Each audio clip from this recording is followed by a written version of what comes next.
HRN listeners. As we celebrate our 15th year, we are deepening our commitment to giving voice to the next generation of food systems storytellers, and we need your help. Our internship and fellowship programs help activate new possibilities for underrepresented and underestimated young people through experiential journalism, audio engineering, and production training. Through these unique programs, HRN helps food equity stewards build essential workforce readiness skills that expand their potential and foster economic mobility. Please consider supporting these critical programs. And with a minimum donation, you can be entered to win a dinner for two at an amazing restaurant in one of 8 cities and tickets to a concert at a great venue in one of those cities. We have incredible partners across the country who have donated, as they also share our passion for helping to educate the next generation of food systems storytellers. Check out heritageradionetwork.org/15 to donate and enter to win today. That's heritageradionetwork.org/15 to donate and enter to win today. And make sure you donate before March 31st. Thank you. I'm Sam Edwards. I'm third generation cure master from S. Wallace Edwards & Sons in Surrey, Virginia. We support the Heritage Radio Network because we believe in the cause and what they're doing. They're supporting family-raised livestock, small family farms, certified humane, pasture-raised, antibiotic-free. Basically, we take the products from Heritage Food USA and make them into Serrano-style hams, prosciutto-style hams, bacon, sausage, like my grandfather did. You can find us at surreyfarms.com or virginiatraditions.com.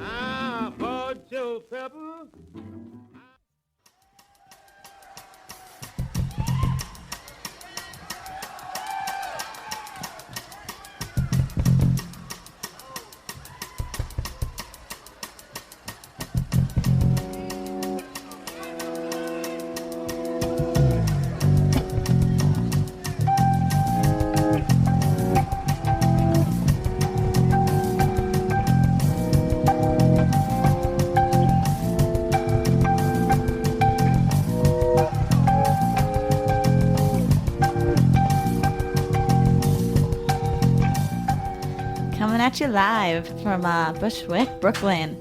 We are in the back of Roberta's Heritage Radio Network's Farm Report on this beautiful Thursday. We're happy to have you all here listening and tuning in. We have an awesome show planned for today. Killer lineup. We'll be talking crop to cup. This is something new for us on the show. We'll be having the producer themselves and the consumer here in studio talking with us. And Erin, I will let you go ahead and introduce who those two special guests are. Thanks, Heather. And I concur. We are stoked to have in the studio Sam Penix, co-owner of Everyman Espresso, one of the premier coffee shops in New York City, located on 13th, between 3rd and 4th Avenue. And Sam has been a barista for many years, super seasoned. She took 3rd in the Northeast Regional Barista Competition in 2009 and is definitely here to talk to us about coffee shops in the city. Welcome, Sam. Hi. We also have on the phone with us from Salem, New York, Seth McCachran. Seth is a 5th-generation farmer, and he runs the Battenkill Valley Creamery. Seth's great, that's a lot of greats. Grandfather started milking cows in 1902. And today, Seth is bottling that milk. Super long line of farmers there, and we're excited to have Seth on the line. Seth, are you with us? Yes, I am. Thank you for having us. Thanks for being with us. Thanks. So today on the show, we want to cover kind of 2 topics. We want to start talking about milk quality, kind of what are the factors that impact the quality of milk. And we also want to talk about distribution, but we're going to start, closer. We're going to start at the beginning. We know that milk quality is kind of based on 2 factors. 1, the life of the animal and how it's raised. And then 2, once it gets onto the truck, once it leaves the udder, what kind of happens to it? So basically, for all you who want to know more about the farming practices, I suggest you go visit their site, battenkillcreamery.com, to learn more about the history of their farm and their practices. But today we've got a lot to cover, so we kind of want to go right into what happens post-cow, what happens after the milk leaves the udder.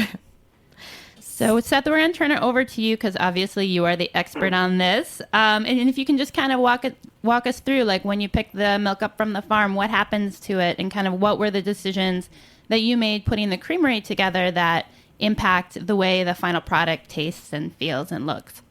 Yeah, for sure. Like you said, high-quality milk basically starts from our quality care for our animals, and that's what we really take pride in, is caring for our animals and good practices at the farm to produce high-quality raw milk. From there, our goal is just to continue that high-quality milk and pasteurize it, bottle it, and package it in a very clean, sanitized environment that will keep that high quality for the consumer once it's bottled. At the plant, we pasteurize, homogenize all our milk, except we do offer cream top milk, and our cream is non-homogenized as well. But in order for that to happen, we have to separate the milk in order to get our skim milk and our reduced fats milks. That also allows us to get the heavy cream that we will use to make our truly homemade ice cream mix, as well as our half and half and our cream products.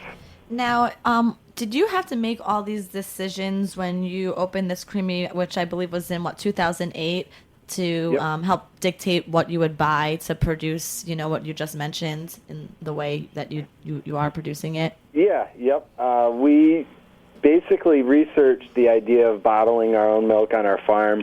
Back in 2003 was the first time we looked into it. We traveled around the Northeast looking at other farms that were bottling milk, as well as just regular processing plants, to see how they did it, what worked best for them, how we could improve on things that we saw, as well as determine what method of pasteurization we wanted to use for our milk. We use a short-time pasteurizer, which we feel gives the milk its purest flavor in terms of the most like raw milk. It doesn't have a cooked flavor like some of the other types of pasteurization do.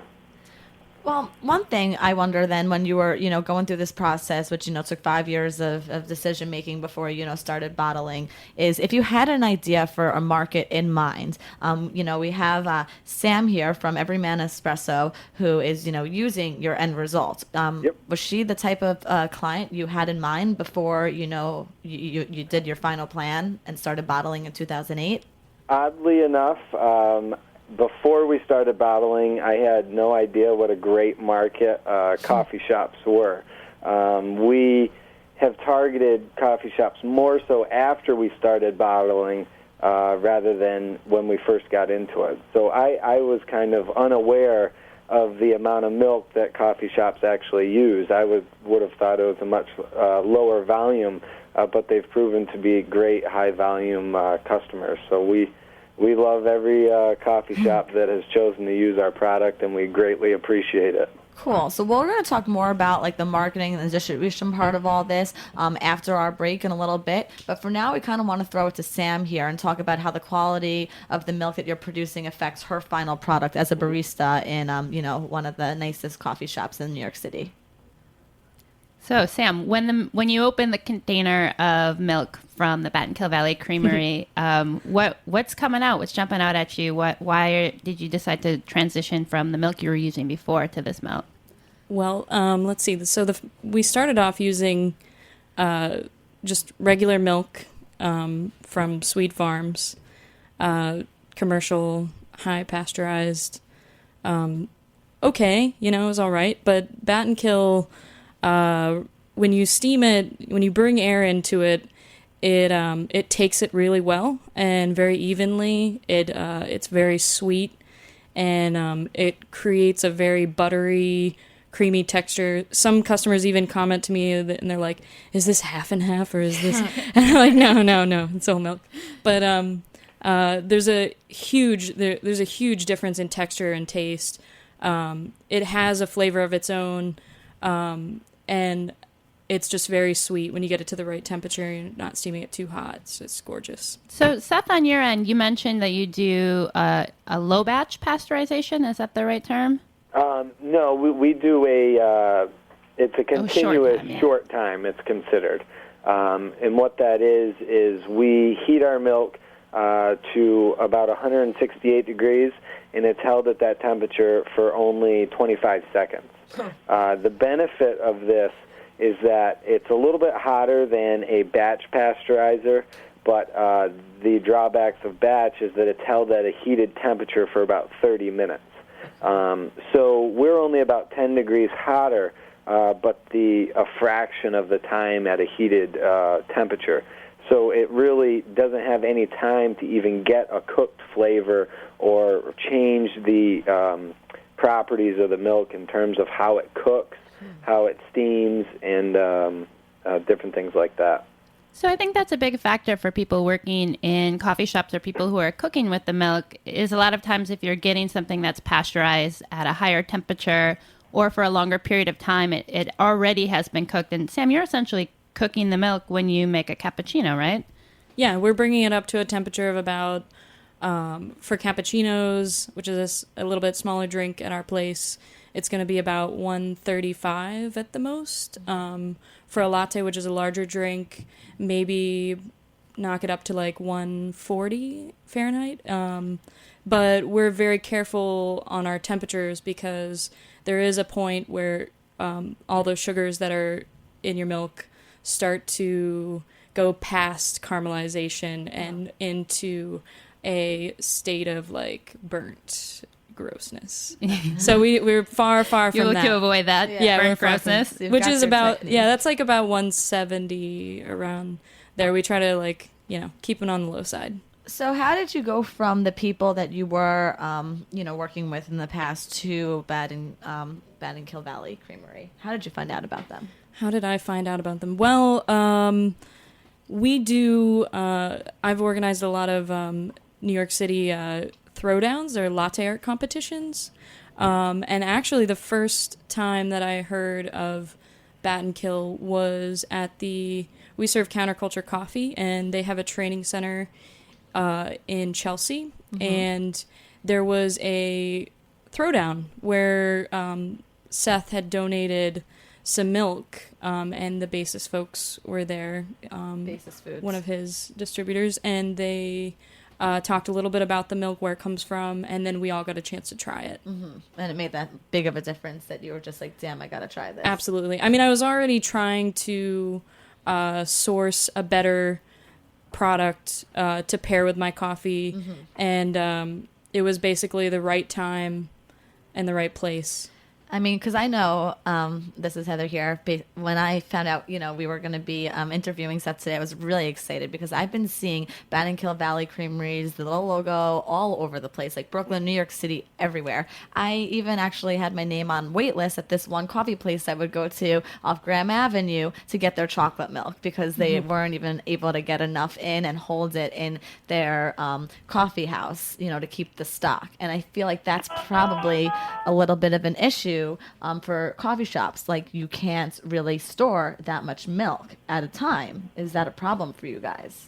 As we become higher volume, and it does become a problem, especially when we go from being high volume in our like fall and spring months where we're doing a lot of business and we're needing a lot of milk, we're going through it a lot, to switching off to our downtime during the summer.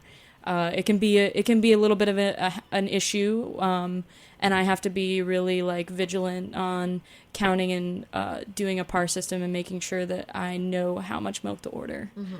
because it isn't something that I can just call up and say, I'm really running low. Tomorrow, can I get an additional case of whole milk or two?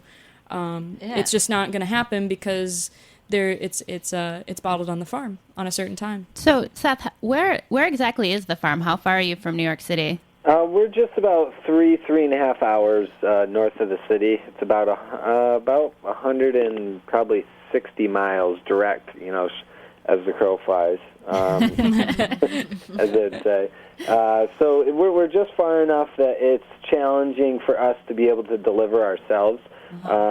So we do work with Basis as our distributor, because it is that distance where if we had to drive a truck down, it'd be 3.5 hours down, 3.5 hours back, and that's almost a full day all in itself, let alone having to go around delivering to 40 or so coffee shops in a day. Do you know how many parking tickets you'd get? You wouldn't make any money that day. That's very true, very true.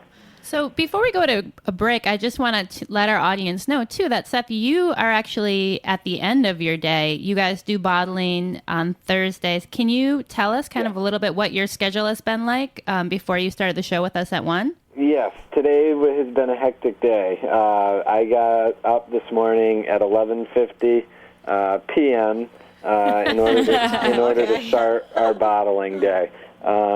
Today we bottled, like I said, I got to the Creamery just after midnight, and we're actually still working, and I had to take a short break to come join you, but I'm very happy to do so. We really appreciate it. We like to spread the good word. So Yep. Thank you. All right, we're going to take a quick break, and when we come back, we'll talk a little bit more about milk and the distribution in New York.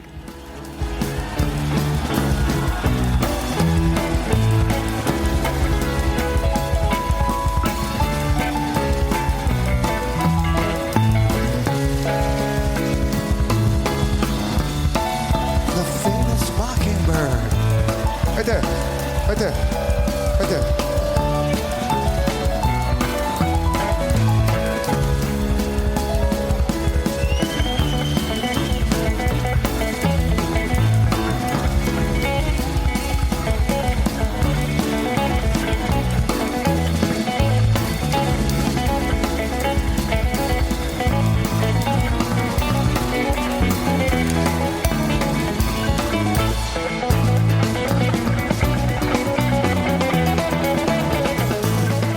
We are back. Heritage Radio Network's Farm Report, live every Thursday at 1 p.m. Eastern Standard Time. You can check our archives anytime at heritageradionetwork.com to re-listen to the show, and you can podcast us by searching Farm Report on iTunes or Heritage Radio Network. We will come up there. Erin? All right, so we are in the studio with Sam Penix of Everyman Espresso and Seth McCachran of the Battenkill Valley Creamery. Seth, I want to talk a little bit about distribution and kind of how, once you opened the creamery, you went about distributing your milk. Just to set the scene a little bit, your creamery is located across the street from the farm. Yes. And you guys are milking cows, and every day you're picking up milk to bottle, or how does that work? Currently we bottle 2 days a week on Mondays and Thursdays. And here shortly, we will probably be adding a third day within the next month or two as volume grows. So on the mornings, we pick up the milk. The reason why I start so early, like I said, is so that we actually pick up the milk from the cows that were milked that night and the day before. And the milk can actually go from our cows to our bottles in less than 8 hours and be on a store shelf in less than 12. That is some fresh milk. Yeah. Yes, and even the milk that'll be delivered in the city tomorrow is the milk that's bottled today. So for milk to go from our cows to our bottles to a distributor to a coffee shop or restaurant in the city, it's within 30, 40 hours, which is remarkably fresh. So, just to be clear, on the days that you're not bottling, the cows are still producing milk, right? Yep.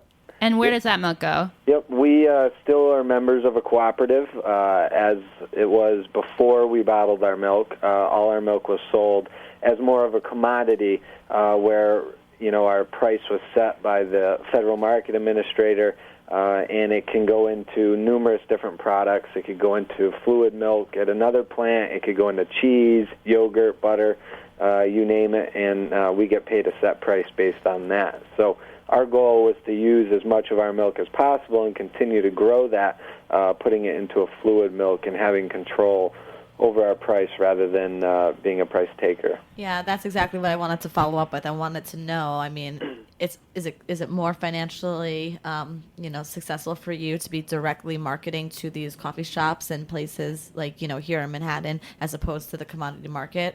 Yeah, very much so. And it really depends on the time of year, or really not the time of year, but the price that we receive for commodity milk. It can range from a high of $24 a hundredweight, which was back in 2008, which was a very profitable year for the farm, to a low of $11.50 a hundredweight in 2009, which was a horrible year. So the depending on that really determines how much more profitable the creamery is than the farm, depending on outside prices. Because for the most part, this is the same milk. Right, same exactly. raw product. Yep, and it's just a value added. We add the value of bottling on our farm. We add the value of giving people the ability to know exactly where their milk comes from, and also by producing the highest quality milk. So what's the deal with this home delivery I see on your website? Yes. Tell me about that. How is that working? We just started home delivery in May of this year, and it's going pretty well. We do it locally in the Saratoga area, which is a pretty good-size, small city, big town area that we've kind of targeted as a, highly populated area that we could be more efficient with home deliveries. In Salem, we'd have to drive 10, miles in between houses, some places, for home deliveries. So it's going well. It's a lot of work, a lot of labor involved, but we're pretty happy, and our customers really appreciate the service. Are you also involved in farmers markets at all? Yep. We're basically any market that we can kind of sell or market our milk, we are doing right now probably. We have our own store at the farm. We do farmers markets. We sell to supermarkets, small mom-and-pop stores, coffee shops, restaurants, and do home delivery as well. So it keeps us busy. So for a fresh product like milk, what's the expiration date on your milk? How long is it good for? 14 days. 14 days? Yep. So the distribution becomes a really big component of your business. In addition to being good at farming and then running the creamery, do you guys run your whole fleet of distribution, or how is that working? Have you partnered with someone?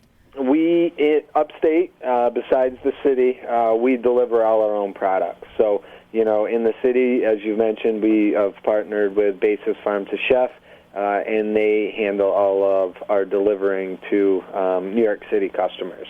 But upstate, we do all our own deliveries and manage the store's inventories and stuff like that to keep a fresh product on the shelf. So, Sam, when you are going to order milk, what does it look like from your end?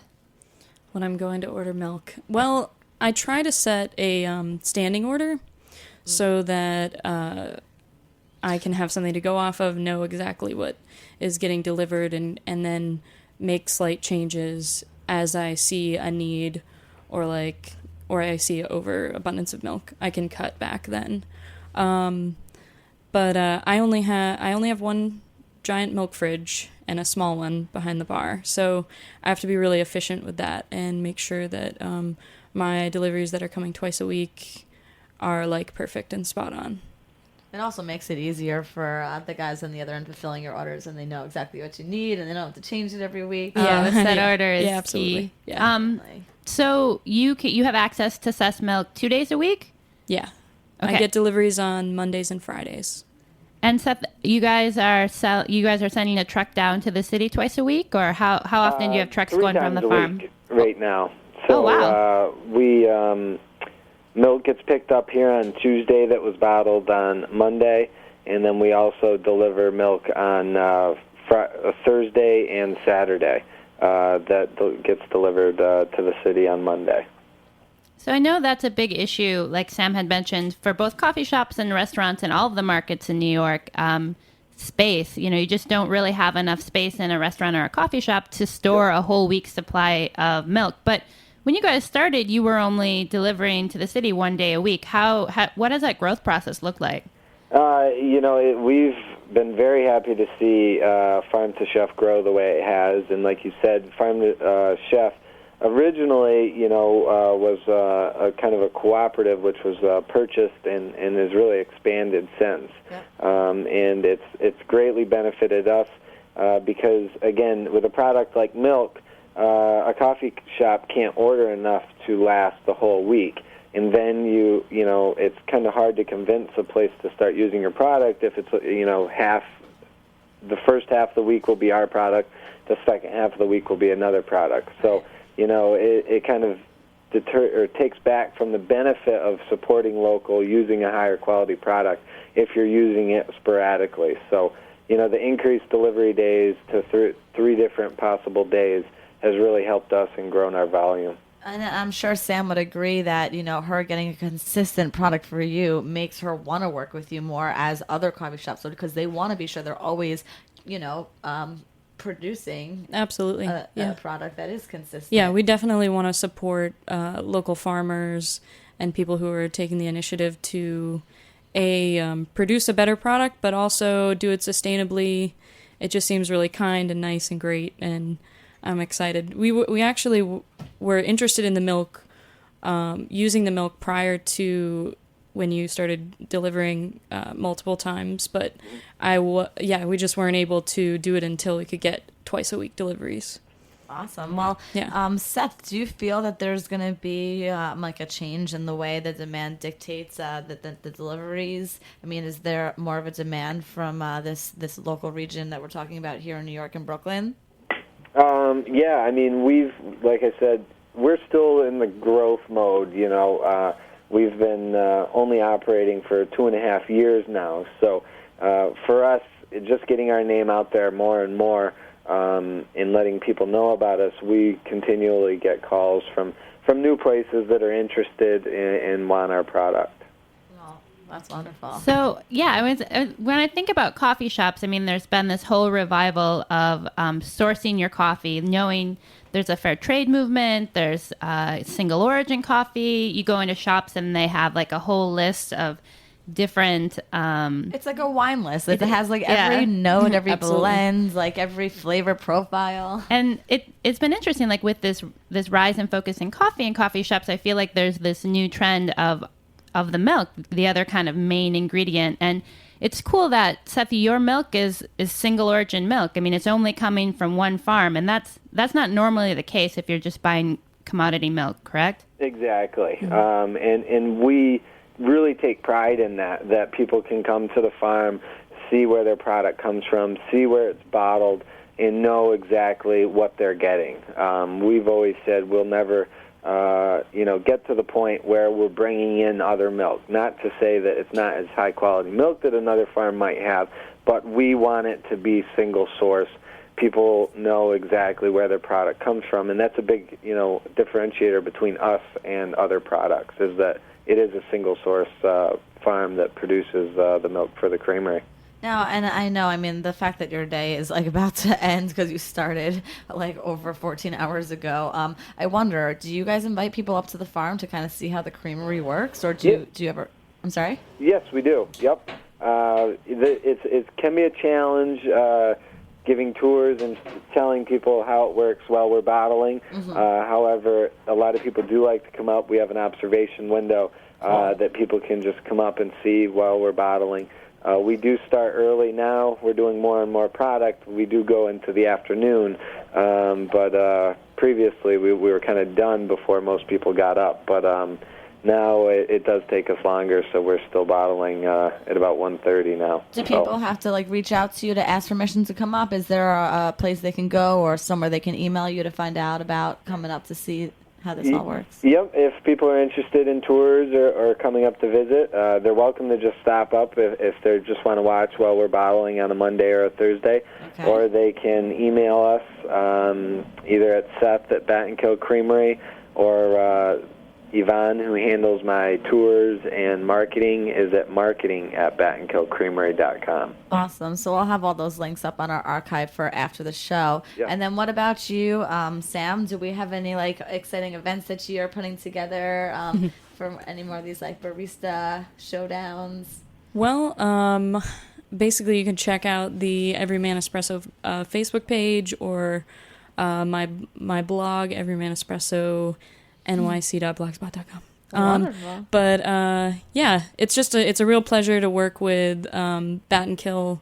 I think it's pretty much the best milk that I could be getting right now, and it's great. It's phenomenal. So here we are, Heritage Radio Network's Farm Report, making the connection, bringing it from crop to cup. Gonna say goodbye for today, and we hope to have you tune in next week. We'll be here, Heather Hyman and Aaron Fairbanks. Thanks a right. lot. Thanks, Take care. Beth. Thanks, Sam. Have a great day. You as well.